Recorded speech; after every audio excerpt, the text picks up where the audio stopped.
Welcome back to Goldmark TV. We've got a jam-packed episode for you today. Later, my colleague Kate is going to look at some beautiful works by Jenny Grevatte, and we're going to look at some Jim Malone pots too. But for now, we're going to start with these fantastic first edition Caprichos by Goya. Hope you enjoyed today's broadcast. In 1792, Goya became incredibly ill, and for a period of almost 4 or 5 years, he was in very slow recuperation. Up to that point, he had earned his renown first by travelling to Italy and through a series of designs of palaces, and then by ingratiating himself with King Charles of Spain.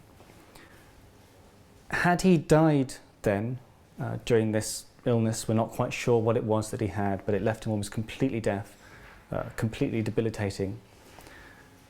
Had he passed away then, he would probably be remembered as a sort of a fairly lively, courtly painter from the court of King Charles. Instead, he emerged from this period of illness a completely changed man. His distress, his distrust, he felt cut off, quite literally from the world, unable to hear, and his depression, anxiety manifested themselves in new images: strange moonlit madhouses, jail fights, whirling witches, banditos. Some of those images birthed what was to become probably the most important turning point in Goya's career, and that was the Caprichos etchings. As the title might suggest, Caprichos, caprice, the Caprichos were a suite of flights of fancy, of surreal and satirical images. They are not supposed to be depictions of real people, but they were very much based in observations of the daily lives of the inhabitants of Madrid. Almost all sections of society are reflected in these images, from the very lowliest of everyday peasants, factory workers, right up to the sort of bumbling aristocracy and the clergymen, which feature heavily. As a political figure, as someone connected to the king, a courtly painter, and with the spectre of the Inquisition in the background, Goya had to be very careful about what he showed in some of these images, which are incredibly savage, really very unflinching satires of what he saw as the sort of the debased society of Madrid of that time, of Bourbon Spain. Wary of his connections, wary of the implications of what he was making, Goya fell back on this idea of semi-fantasy, of this sort of this imagined world as a kind of alibi, a kind of allegory for what he saw, to avoid any accusations from the higher-ups in political and religious institutions. In fact, a note in the Diario de Madrid announcing the publication of the suite almost invented the first modern disclaimer. So in the newspaper, the notice announcing the arrival of the suite in February 1799 read, "The author has selected from amongst the innumerable foibles and follies to be found in any civilized society, and from the common prejudices and deceitful practices which custom, ignorance, or self-interest have made usual. Since most of the subjects depicted in this work are not real, it's not unreasonable to hope that connoisseurs will readily overlook their defects." And then, in what was possibly the first ever modern-day public disclaimer, "The public is not so ignorant of the fine arts that it needs to be told that the author has intended no satire of the personal effects of any specific individual in any of his compositions." Goya's vision of Madrid was utterly scathing, and there was really nobody that escapes his sharp eye, his acerbic wit. If you look at these 3 prints that I've got here in front of me, we've got members of the household, workers here. You see a lady in the background who's starting a fire to cook. So a gentleman here who's just scrubbing some dishes clean, and then this beautifully grotesque lady who's been sweeping, leaning in to whisper something into his ear. Right through to the very sort of the posturing aristocracy. You've got this fantastic figure here with his legs astance, this wonderfully joking bulge around his crotch here, and this fabulous cockade, this rosette here, that shows him off as a kind of sort of posturing political figure.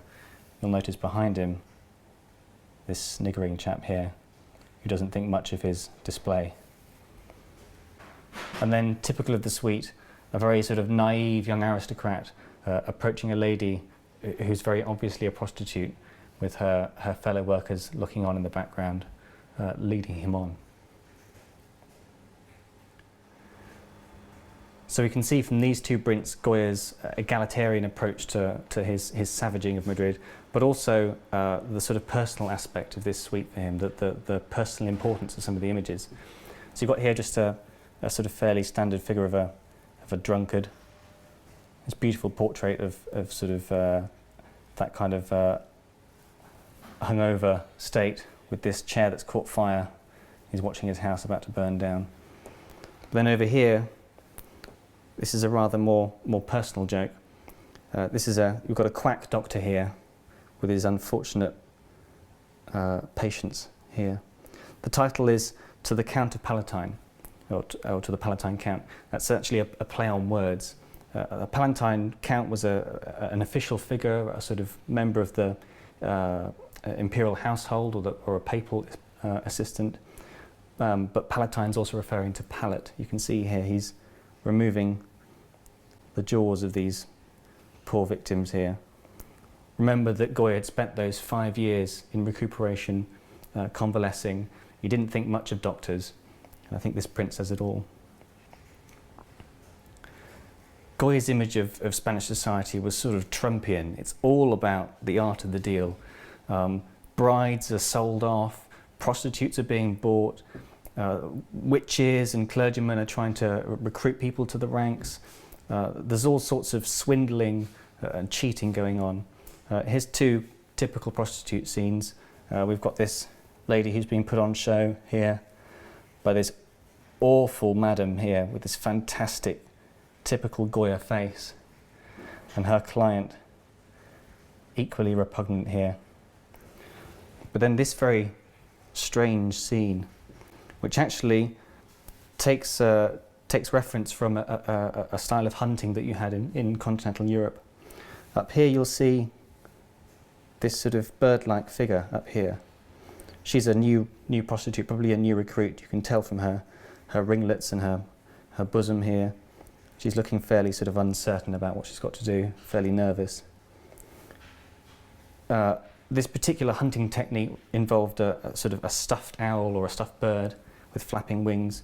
It was used to scare off smaller birds so that they could be caught in a nest elsewhere. Here, Goya's used that scene of that everyday scene, so he's made her a decoy here, and you can see there's a soldier, a hooded monk here, other figures flocking in to use her services, while below, two prostitutes here, and then the madam of the brothel in this sort of fantastic faux penitent prayer, almost like a sort of Madonna. And you'll see that here there's the previous client who's lost all his feathers. He's been plucked. That's a sort of a symbol of having your money taken. Not content with bleeding him completely dry, they're actually inserting these sticks into him, trying to get as much out of his guts as they possibly can. It's a really fairly revolting scene, but it's typical of Goya's wit and the fact that nobody escapes any of these images with any sense of dignity. Throughout the Caprichos, Goya was careful not to sort of overplay his disgust. Although the scenes that we've seen, some of the images that we've seen are sort of fundamentally critical, really this was essentially a light-hearted suite. And you can tell from images like this. This is El Vergonzoso, the shamefaced one. No special points for seeing what Goya has done with this guy's face here. He's wearing his trousers on his head. What the Caprichos really offered Goya was an opportunity to experiment with aquatint, and that's really what this suite technically did for printmaking. It's a pivotal moment in the history of printmaking. Aquatint I think, as I've said in a broadcast before, it's a form of etching, but rather than having the resin ground laid on flat in a uniform surface, it's dusted over using a box or a bag. That resin is then melted and it leaves a sort of very slightly pockmarked surface. What that means is that rather than trying to get areas of darkness just by hatching, just by shading with scratches of the etching needle, you can get these sort of wonderful wash-like colours. It's fundamentally important to the Caprichos because the scenes that we're seeing, the people we're seeing, come from a world of dreams. They come from a world of strange twilight. Without this technique, Goya wouldn't have been able to present this very strange, surreal, awful image of mock Spanish society. So the aquatint was critical. And in these first edition prints, it appears almost exactly as he would have intended. Over time, aquatint can degrade. It's actually quite fragile. So as the printing goes on, the inking of the plate is less and less as it was intended at the start. These are exactly as Goya would have intended. Of all the subjects mocked and lampooned in the Caprichos, really the prevailing one is the clergy of the time, the Catholic Church of Bourbon, Spain. The Spanish Inquisition then of the late 18th century was not quite the terrifying beast that it had been maybe 100 or 200 years earlier, but it was still a hugely corrupt, hugely incompetent often, and hugely oppressive institution, extremely litigious. Goya had to be quite careful with how this whole suite was going to play out in its publication. We've got here two of the most famous images from this suite in terms of their mockery of the clergy at the time. Supposed to be practicing abstinence, very non-luxurious lifestyle. These priests you can see here gorging on a barrel of wine with these sort of ravenous mouths open here. These fantastic wrinkled Goya faces. And I love this shadowy figure in the background, this sort of almost satanic figure that looks like it's blessing the cup. It's a sort of wicked take on the communion wine.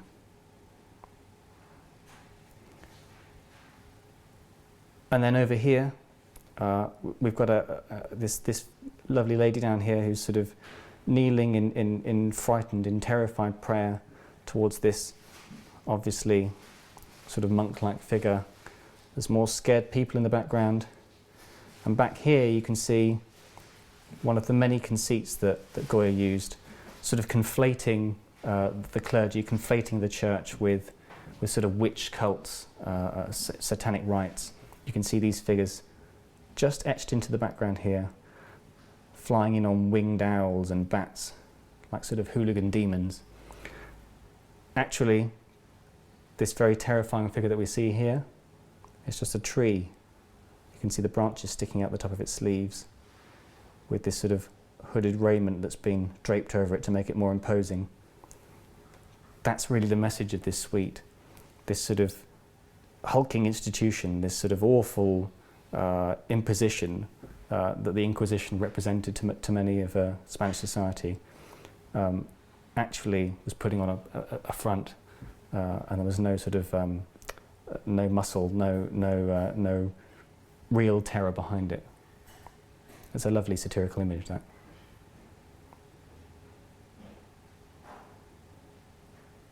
I've got here with me the very last etching in the whole of the Capriccio suite.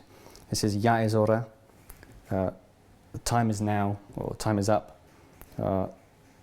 Dawn is coming, and these sort of demon figures, these sort of strange beasts from this dreamlike world, are retreating back as the light comes up, and we return to the sort of our normal reality. I love these sort of shouting figures, just like sort of Catholic clergymen of the time. This one's even got a pair of little devil horns here. The Caprichos are probably regarded as one of, if not Goya's most important, most successful, most celebrated suites of prints. But before it, he'd really made very few etchings, and those that he had almost all been reproductions of past works by artists like Velázquez. So this is really the first time that Goya had properly invested in, his time into a project, an original print project.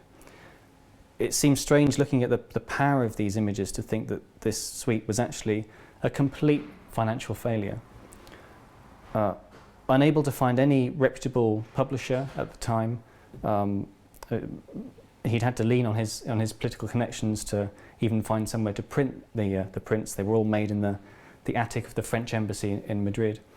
Unable to find a publisher, the launch of the suite happened in a liquor store opposite Goya's house.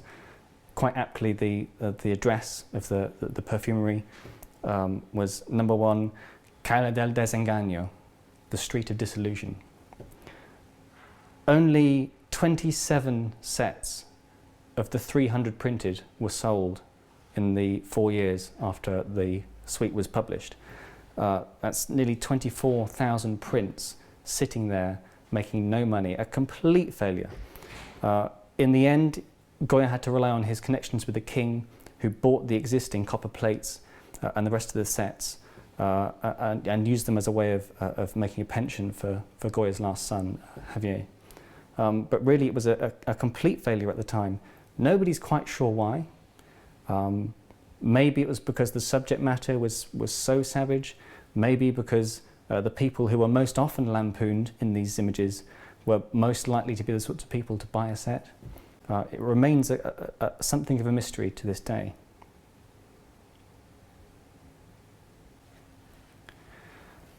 The prints that I've shown you today are not just first edition prints. They are incredibly special because these prints all came from a set that would have been one of the first 20 or 25 printed, almost undeniably handled by Goya himself.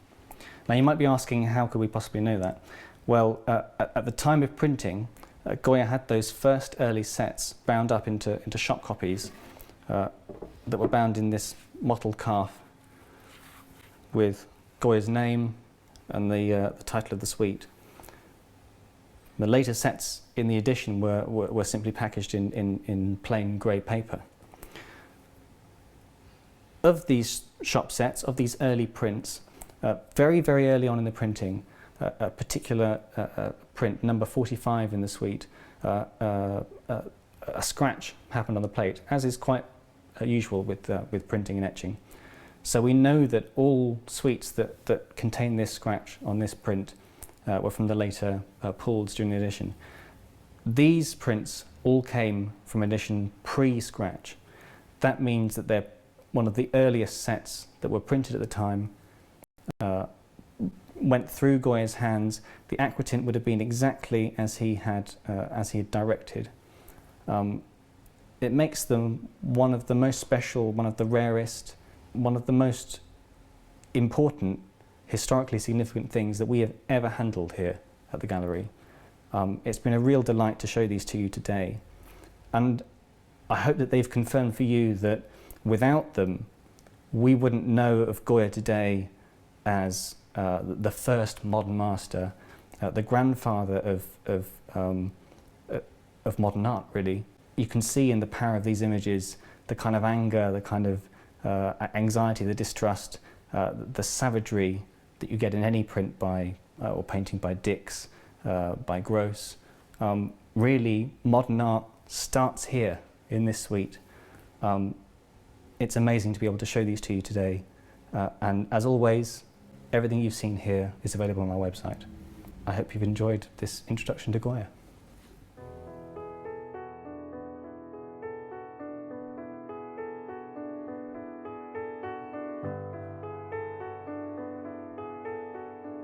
Jenny Grevatte is one of our gallery artists. We've been working with her now for quite a few years, and we're looking forward to having an exhibition in September, hopefully this year, of her paintings. Jenny's paintings always get a lot of interest with people coming into the gallery, and I think initially it's the scene, but then when you come and look closer at Jenny's work, the making of the painting is really interesting, and the closer you get and the more you look at them, you can see that Jenny uses underpainting, preparation of her boards, in the build-up of the final piece of work. So you get all these amazing textures and sort of brush marks, and they're all coming through from the priming of the board with the gesso primer. So you're getting lovely textures that then she works on top of. She'll also add in collage, and that can be with painted pieces of paper that she's discarded from other work that she's been working on, or she'll use things like, there's a piece just over there that actually has some newspaper coming through, which you can see. And all of this she adds in, she works over the top of, sometimes quite controlled, but other times it's very, very loose. There's lots of, sort of paint splattering as well going on. So all of that sort of culminates in a really interesting way of working. I've been working on the theme of trees for, it must be 5 or 6 years now. I was very drawn to them as a subject matter. I suppose they're a fairly traditional English landscape subject, but no one seems to have really explored trees in their own right, and the various qualities of them, the seasons, the intensity when they're close together in a wood and the light coming through. There's so many aspects, it can become so fascinating, but also human beings seem to have such a close link with trees. And I'm not so much trying to create exactly what I see, but the atmosphere and the quality of light and colour that overwhelms me when I look at them. This one, for example, it's only a little apple tree in the orchard that's right next to us. And it was just spectacular one morning, one frosty morning when I went out there. It had changed colour completely and become blue. And it was surrounded by these very subtle changes of whites and greys and blues coming through. And I was very excited trying to recreate that in the studio. And as you see, I use a lot of mixed media, quite a lot of collage within this one, and a lot of the ground left showing. And I'm building up layers and using splatter, anything that recreates in paint the kind of textures and colours that I'm seeing out in the real world. As a contrast to that really cold, snowy morning, the autumn, which is about to come upon us now, is fabulous around here. And this is simply a row of trees that I spotted up on the nearby golf course. I liked the way you could see the spaces between the trunks and that lovely, simple negative shape against the positive shape. And then just the mass of the tree. I didn't get involved at all in the branches or the structure on this one. It was just the mass that was important and the intensity of colour. I love these curry paste colour yellows. They're gorgeous, and I wanted to bring those out and work them with the greens. This is a springtime one. This was done in Cornwall. It was inspired by a cove that I visit very regularly, St Loy's Cove, where you can walk down through lovely woodland with bluebells in the spring, and then you come out into a beautiful cove. So you've got the blue of the sea, the blue of the bluebells, and then these lovely lush spring green colours. And it's quite overwhelming, and that's usually the problem. How do you translate what is such an overwhelming sensation into paint? Not overdo it, not say too much. A lot of splattering went on this one, literally on the floor of my studio. The paint gets thrown on. Sometimes I even employ things like straws to push the dribbles, and I drop other paint wet into wet. So you get a very random surface on which I start to construct the composition. And I'm very fond at the moment of these long, thin compositions, slightly influenced by the English artist Ivan Hitchens. He used this format very effectively, and his subject matter was woodland and trees as well. And it's quite a challenge because often it can end up divided into two halves and not work as a composition.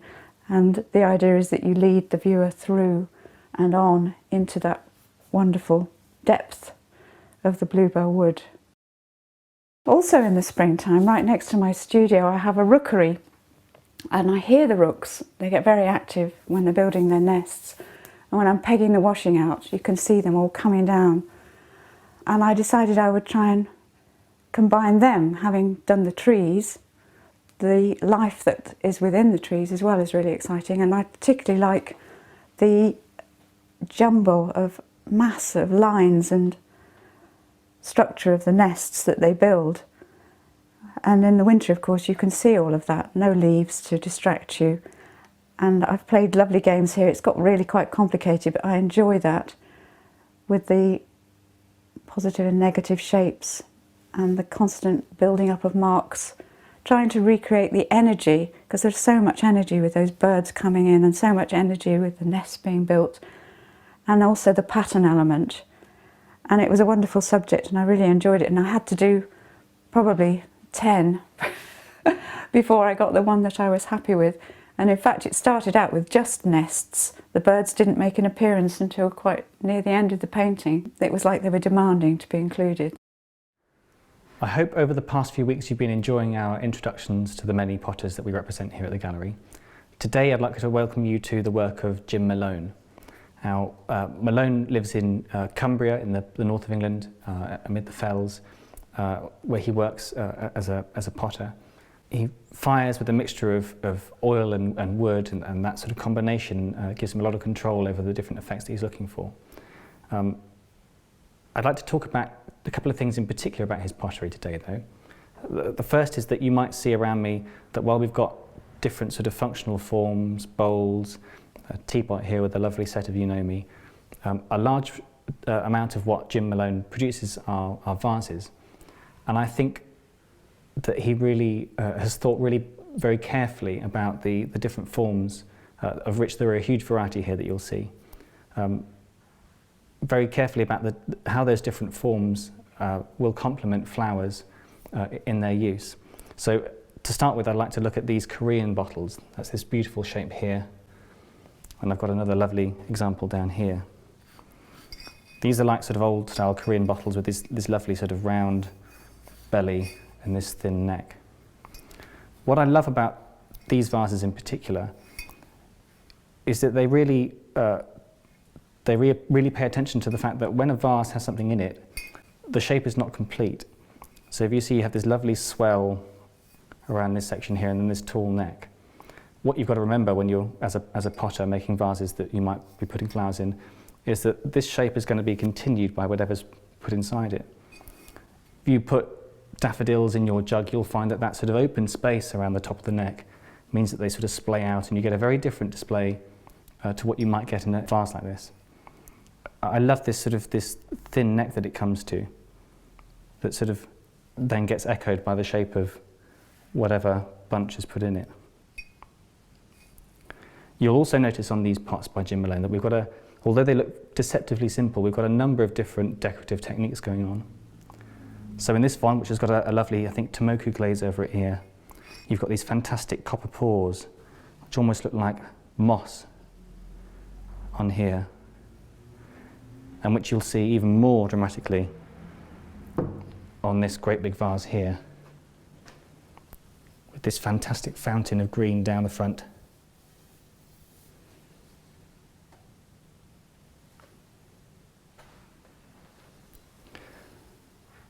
There are other decorative techniques going on all over the place here.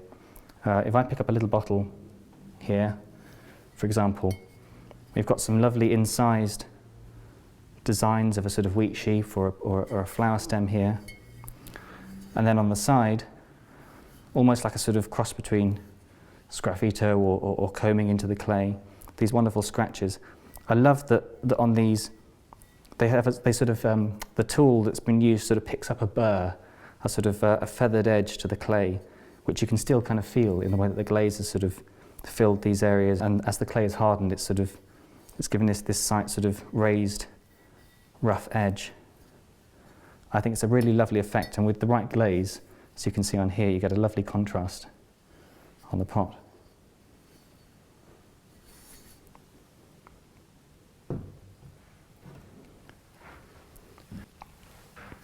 Over here we've got a khaki glaze with a lovely wax resist design on here.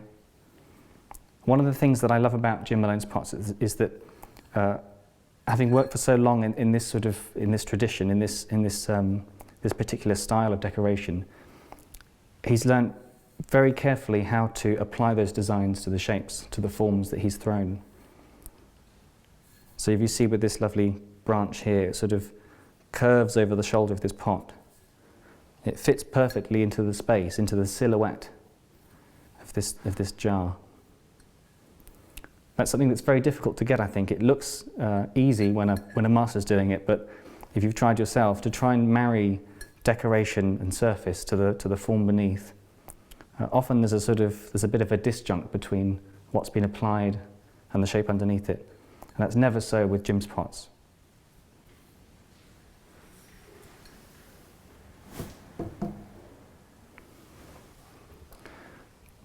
There's one style in particular that Jim works in that I'd like to show you with these next two vases. So here we've got more brushwork, iron brushwork here with some little copper spots here. This is much more like a sort of traditional hakame. You can see how the thick slip has been brushed on so that it's very obviously been applied with brush hairs there. And then this sort of quick, spontaneous decoration has been applied to the two front faces of the pot. But then in this other bottle that I'll show you, the slip's much more uniform, it's much sort of thicker, but it means that these designs are sort of more legible almost.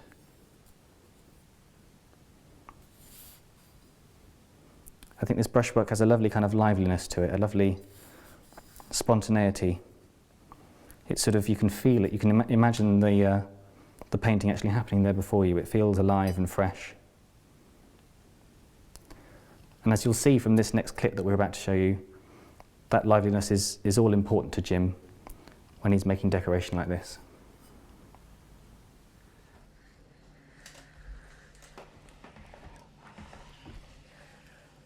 When you take that pot off the wheel, it's either worked then or it hasn't. And it doesn't matter what you do to it subsequently, it's never going to improve.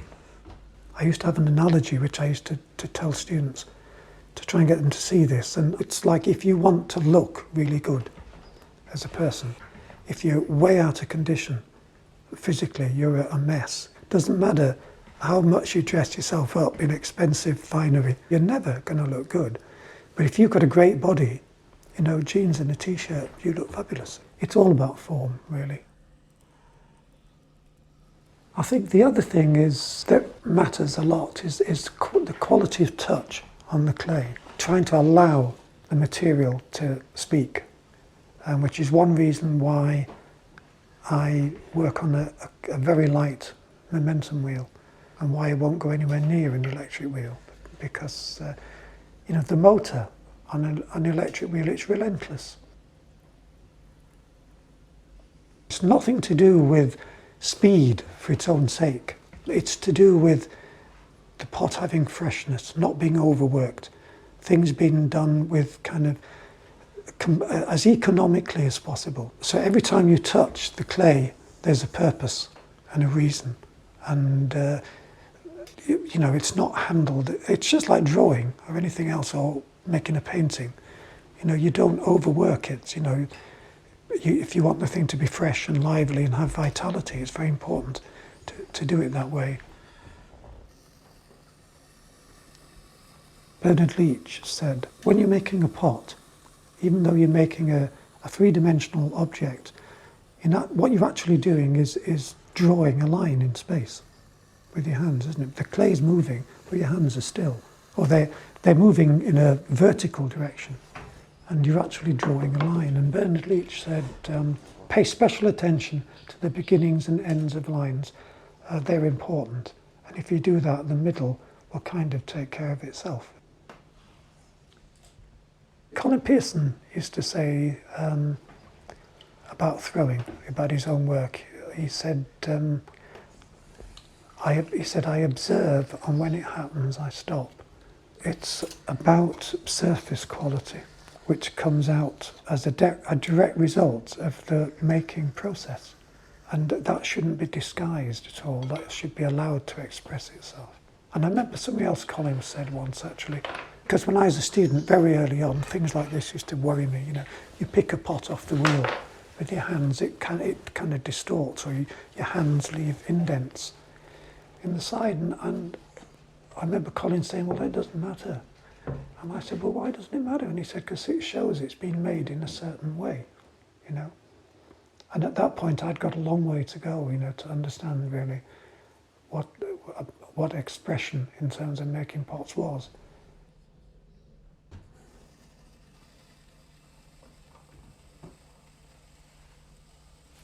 I mean, one of the things I'm looking for is the character of the turning. So I need enough clay there for me to be able to select when to stop. If I just leave enough just to shave, a quick shave off, then if it's not right, I'm done for, because there's no more clay left, you know.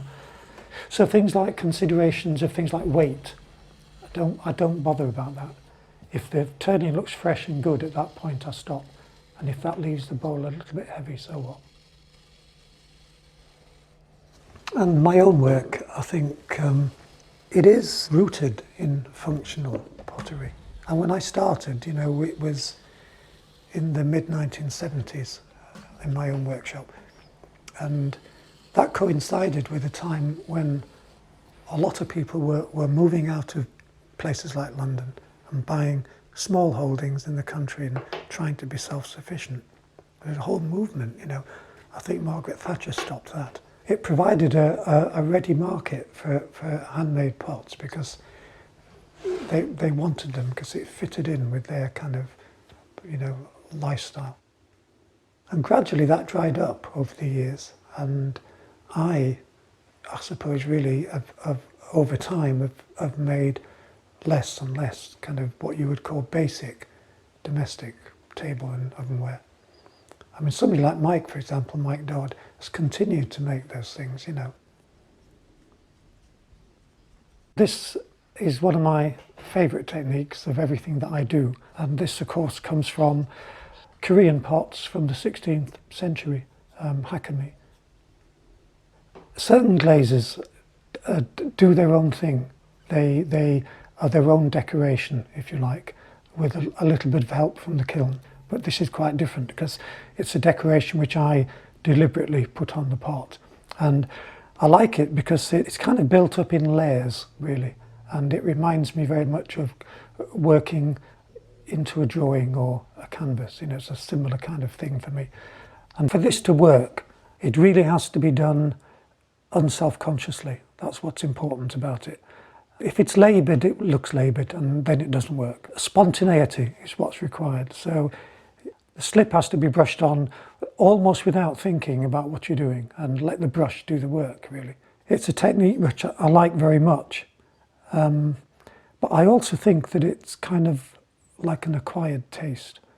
And people tend, in my experience, to either love it or to not like it at all. It's like a lot of things, you know. You need to give it a little bit of time, and it's like beer, good beer, you know. It's an acquired taste, but it's worth acquiring, really.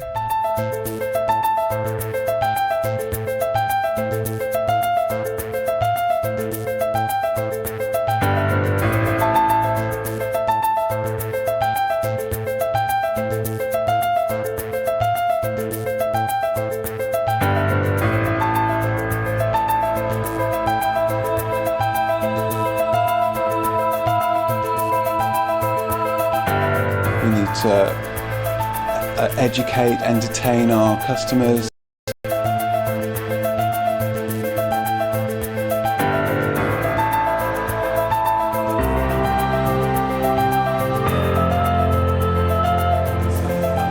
Okay, so now we're going to look at some other of his prints. I'm thinking very seriously about stopping making pots. There's nothing forced, and I think his jogs are really the epitome of that. Hello, welcome to today's broadcast from the Goldmark Gallery. One of my most regular places to visit up in this part of the world is the Goldmark Gallery.